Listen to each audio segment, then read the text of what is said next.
Tanguay électronique, en première ligne.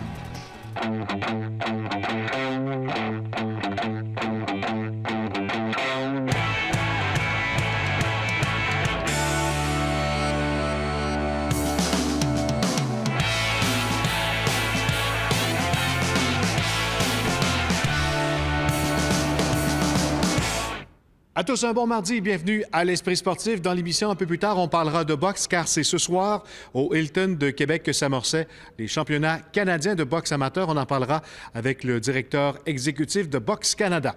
Mais d'abord, on parle de futsal, un sport de plus en plus populaire dans les écoles dans la grande région de Québec. On parle de soccer intérieur à 4-4 et à l'Académie Saint-Louis, on dispose de 24 équipes et Jonathan Fournier nous les présente.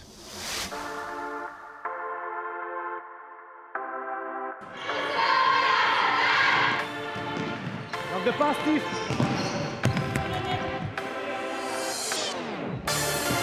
Le futsal, définitivement, un sport de plus en plus populaire à Québec.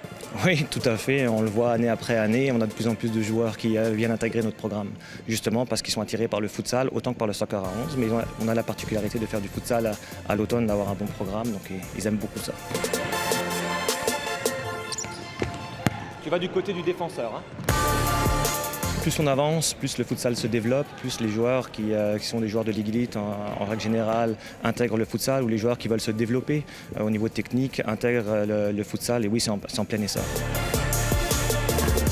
Je pense que le futsal, c'est un complément, c'est un dérivé du soccer quelque part, hein, avec des modifications des règles pour développer les joueurs au niveau technique et de la mobilité, de la vitesse d'exécution.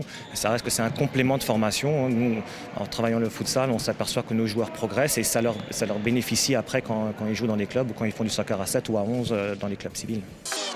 Qu'est-ce qu'on simule dans cette situation-là? Le futsal, moi, j'en ai pogné la passion la première fois que j'y ai touché, puis de venir coacher ça, ça a toujours été quelque chose que je voulais. Quand Michel m'a approché, j'ai pas hésité 2 secondes. Puis surtout dans une école comme l'Académie Saint-Louis, c'est super sérieux. Tu as des entraînements plusieurs fois. Tu les vois souvent, les jeunes aussi, fait que c'est facile de créer une belle complicité puis de créer quelque chose de bien avec une équipe. Le RSEQ, le sport étudiant, au début de l'année, c'est du soccer à 11. Après ça, quand on passe à l'intérieur, de toute façon, on est en gymnase et les écoles ont des gymnases, donc développent le futsal à travers les gymnases. Donc on fait ce complément de formation à ce moment-là. Puis après ça, au mois d'avril, on ressort et on peut remettre tous les acquis qu'on a eu en futsal parce qu'on touche beaucoup plus le ballon en futsal qu'en soccer à 11.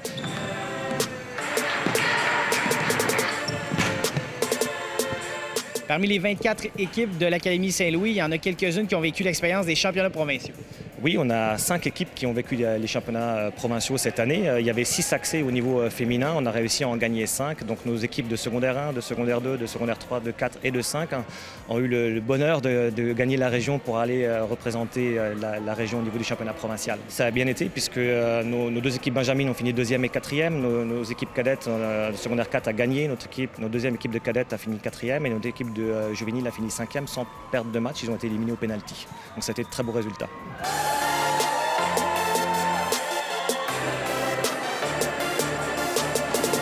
Quelles sont les premières choses qu'on montre à une jeune fille du secondaire pour peut-être devenir une Joëlle Gosselin un bon jour?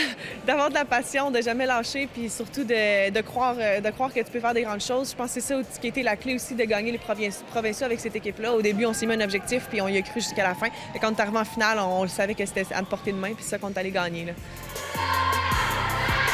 Vraiment une bonne expérience, c'était incroyable. L'esprit d'équipe qu'on avait, ça faisait en sorte que les matchs qu'on jouait, on se tenait puis on avait des bons résultats. On était tous en gang, on a joué des matchs. Il y avait des matchs difficiles, puis on a aimé ça. Le samedi, on a tous gagné nos games. Malheureusement, le dimanche, on a perdu en demi-finale en pénaux. Ça a été très dur pour nous parce qu'on avait travaillé 2 ans pour ça. Mais on s'est quand même très bien sortis et on est vraiment fiers de ce qu'on a accompli. Il y a certaines de vos équipes qui ont également voyagé aux États-Unis du côté de Wildwood pour participer à une grande compétition de futsal. Oui, c'est le plus grand tournoi dans le nord-est des États-Unis. On a un programme d'élite là, avec des cours qui sont après les cours réguliers, si vous voulez. Donc c'est une sélection des meilleurs joueurs de l'école, des joueurs qui jouent dans la Ligue élite. Et on a emmené effectivement 3 équipes, une équipe de secondaire 3, une équipe de secondaire 4 et une équipe de secondaire 5 à ce tournoi à Wildwood où on a très bien fait. Ça nous a beaucoup servi d'expérience. D'ailleurs, les secondaires 4, là, ça leur a beaucoup servi pour leur tournoi et le fait qu'ils aient gagné après au championnat provincial. L'ambiance, c'est incroyable là-bas. Vraiment, On y va tout en équipe, on mange en équipe, on dort en équipe, on joue ensemble. On a joué contre des équipes extrêmement fortes. Qu'est-ce qui t'a le plus marqué dans ton aventure là-bas? C'est surtout comment ils jouent vite aussi, puis ils jouent en 2-2. C'est différent comme nous. Fait qu'on a vraiment eu de la difficulté, mais c'est vraiment une bonne expérience. C'était beaucoup d'équipes américaines, puis c'était une formation de jeu différente que nous, on joue ici à Québec. Mais ça a super bien été. On s'est rendu en demi-finale. C'est toi qui vas l'attaquer ou c'est elle qui va l'attaquer? C'est une expérience extraordinaire au niveau du jeu parce qu'on se confronte à une autre culture, à une manière de jouer complètement différente, mais c'est aussi une aventure humaine extraordinaire parce qu'on part pendant 4 jours avec le bus. Donc on apprend à découvrir les jeunes apprennent à se découvrir. Ils vont chercher des ressources qu'ils connaissaient peut-être pas. Et puis c'est sûr qu'en termes de dynamique d'école, c'est extraordinaire. Par exemple, la demi-finale que les secondaires 3 avaient joué, toutes les secondaires 4 et 5 étaient sur le bord du terrain à les encourager. Donc ça crée un sentiment, ça renforce le sentiment d'appartenance. C'est extrêmement plaisant et c'est des souvenirs pour la vie. Après la pause, on parle de boxe.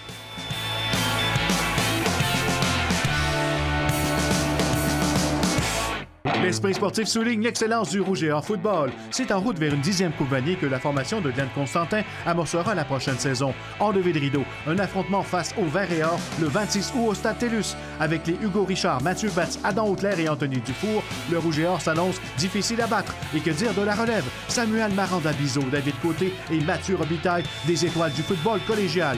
Pour un avant-goût de la saison, les Ravens de Carleton seront de retour à Québec pour un match pré-saison le 19 août prochain. Pour une 2e année consécutive, c'est ici à Québec que se déroulent cette semaine les championnats canadiens de boxe amateur. Et encore une fois, cette année, les boxeurs du Québec devraient briller dans le ring.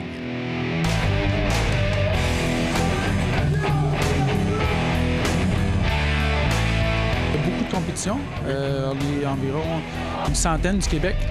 Sur une totalité d'environ, je crois que ça peut être autour de 200 boxeurs. Donc, environ la moitié, si c'est pas plus. Puis, beaucoup d'actions, beaucoup de talent, autant chez les jeunes, parce que les jeunes, on a des boxeurs ici qui ont 14-15 ans, jusqu'à 30, 32, 34. Il y a plusieurs Québécois qui devraient repartir de Québec avec le titre de champion canadien. Plus de Québécois que d'Ontariens. C'est toujours la guerre entre les deux provinces, mais je crois que surtout au niveau junior, encore cette année, on risque de marquer fort. L'année passée, junior, on a fait 8 médailles d'or sur 10. Au niveau des boxeurs, je parlais plutôt de Louis Santana. C'est notre étoile montante de la boxe amateur au Québec. Puis là, il est champion du Québec au niveau chez les seniors. Puis c'est sa première année, sa première compétition nationale au niveau senior. En fait, c'est depuis plusieurs années que le Québec est probablement la force au niveau national dans la boxe amateur. Il y a toujours l'Ontario qui produisent de bons talents, une certaine quantité de boxeurs aussi, puis quelques-uns qui viennent de différentes provinces. Évidemment, on a beaucoup plus de clubs que dans d'autres provinces. D'autres provinces, il y en a des fois quelques-unes, des petites provinces ont 2, 3, 4 clubs. Des fois, ils font 5, 6, 7 galas de boxe par année. Nous, 5, 6, 7 galas, des fois, c'est juste dans une seule fin de semaine. Donc, on a de loin la province où il y a le plus d'action au niveau des compétitions de boxe, que ce soit régional ou au niveau de la province, donc des compétitions provinciales. Mais au niveau des clubs affiliés, des membres affiliés et puis du nombre de galas, nos athlètes sont beaucoup plus en action que des autres provinces, évidemment. Également, on veut développer ces jeunes qui iront nous représenter aux Jeux olympiques. C'est l'objectif numéro 1 pour Boxe Canada? Oui, c'est notre mission. C'est une mission pas juste de développer la boxe au niveau de participation, mais surtout, nous, ce qui prend le plus de place et d'importance chez nous, c'est la haute performance. On a une bonne histoire, puis il y a un petit creux. On fait des changements pour s'assurer que dans le futur, la croissance est de plus d'importance. Pour développer les Olympiens, ça prend du bon coaching. Ça commence où? D'un club. Québec est le maître d'œuvre dans les nombres de clubs. Tout ce qui est présenté comme nouveauté dans le développement du sport sort de Québec. Ils ont une façon, comme dans d'autres sports en province, d'être les leaders. Fait que Boxe Québec et leur club, leur coach, leur membership savent où on se doit se diriger. Puis on s'en va vers une dynastie au Québec, on espère.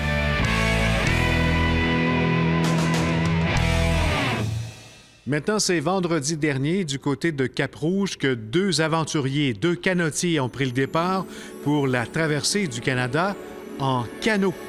Reportage de Valérie Chouinard.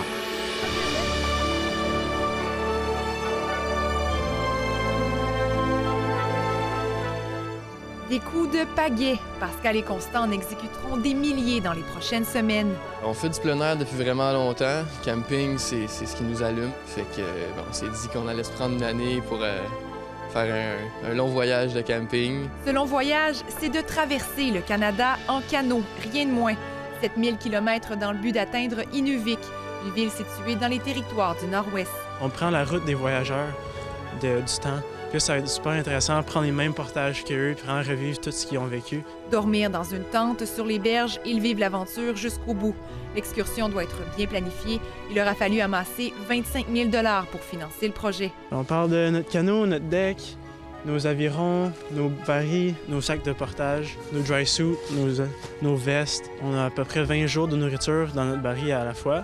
Fait après 3 semaines, on va avoir un nouveau ravitaillement. Il y a un peu de stress parce que je sais qu'ils ont plusieurs grands défis. Les blessures, ça serait de faire trop de portage en trop peu de temps. Ils devront réaliser dans leur périple 135 portages, mais le plus grand défi, ce sera de garder une constance pour avironner en moyenne 10 heures tous les jours. Ça va être quand même rough sur les articulations, sur le corps.